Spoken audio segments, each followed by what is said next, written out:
everyone, and welcome to this week's episode of Influence with Intention. If you're new here, this is a series where we talk about how to use your influence with purpose and with meaning. And yes, we are chilling on the floor in my room. Maybe one day we'll have a fancy setup, I don't know. But I'm not just talking about social media influence, we're talking about real life, day-to-day, the people you are interacting with. How do you influence their lives in a positive way? Today, we are talking about something that holds literally every single one of us back from following our dreams, pursuing the things we're passionate about, maybe speaking up about something we're really excited about. The fear of what everyone else is thinking. The fear of judgment. Yay, we love her. But today we're going to talk about it, how to overcome it, and how to boldly step into the influence that you were called to have. But to start this off, I really need you to think about, take a moment. How many times have you not done something or stopped doing something because you were afraid someone was judging you? This is a tough question, but you need to answer it in order to move on from it. My biggest one is definitely not posting on social media sooner, which are probably so cliche. Everybody says that. In college, when TikTok came out and people were blowing up left and right, I played soccer at Clemson and I was like, oh my gosh, I would love to post about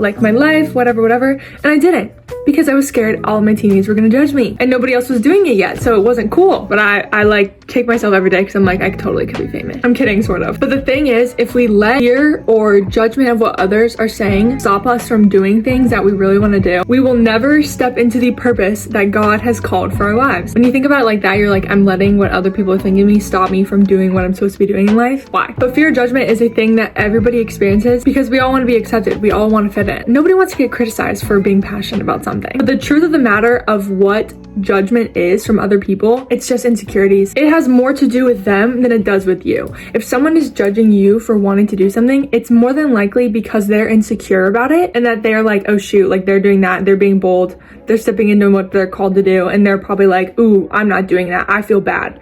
It's all about within them and probably has nothing to do with you. But God has called each of us to do something greater with our lives. We're not just meant to coast and go through life. We all have a calling. We each have unique gifts, talents, goals, dreams, and when we let the fear of what other people are thinking about us hold us back, we're literally robbing other people that we're supposed to impact and influence. We're robbing them of our gift. Selfish. I don't know, I like to include a little Bible verse to give a little oomph to the message, a little reminder, something you can take away, write it down, put on your bathroom mirror. And this is just a good reminder, something to repeat in your head when you're thinking about all the judgments from other people. It's Galatians 1:10, and it says, am I now trying to win the approval of human beings or of God? Or am I trying to please people?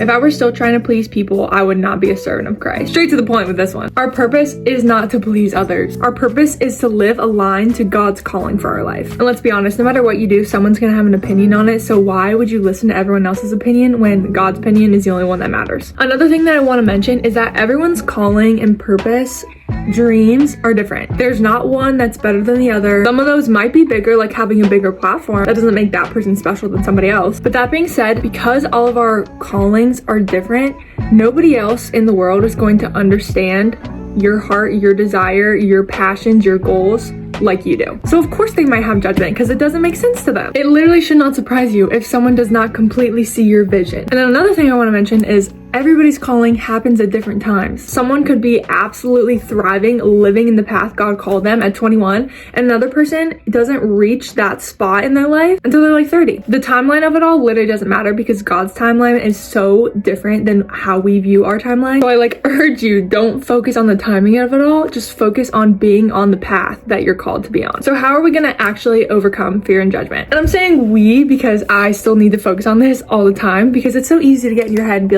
ooh, what are other people thinking about me? I wrote down 4 little reminders how to overcome that fear and judgment. Shift your focus. Instead of focusing on your fear of putting yourself out there or fear what other people are saying, focus on who you're doing it for. Think about the person on the other side of your action who might really need to hear your message or might really need to see your courage or really needs to feel your kindness. When you realize that it's not about you, it's about the people that you are impacting, you'll lose your fear. Number 2 is take small steps. You don't have to make a giant leap, change your whole life at once. Starting small maybe means speaking up in a meeting at work, sharing a post that's really meaningful to you. Maybe it's just volunteering a couple hours of your time somewhere. The point is that each first small step is just building your confidence and taking you along that path. Being on like the social media side of it, working in social media and posting yourself online takes so much time to build momentum, perfecting your editing, finding your community, finding what you want to talk about. But the biggest hurdle you have to overcome in the like social media world is literally hitting post. That's literally just the start of it.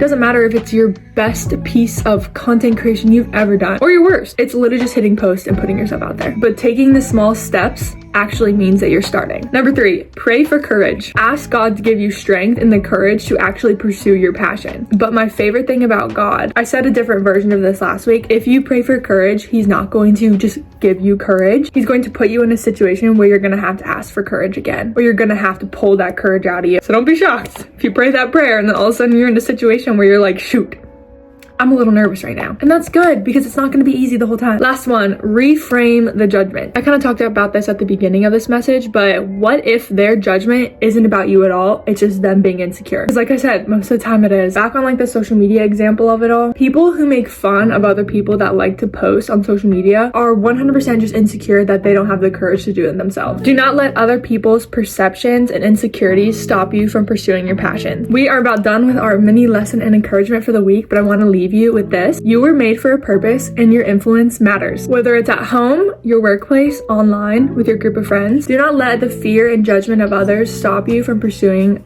what you're called to do. And this week I challenge you to just take one teeny tiny step into your calling. Maybe that's having a conversation that you've been putting off with someone, again, posting something that's on your heart, or just being kind to a stranger, stepping out and complimenting a ton of people when you're out and about. But let me know in the comments what your small step is and I would love to encourage you. Bye y'all.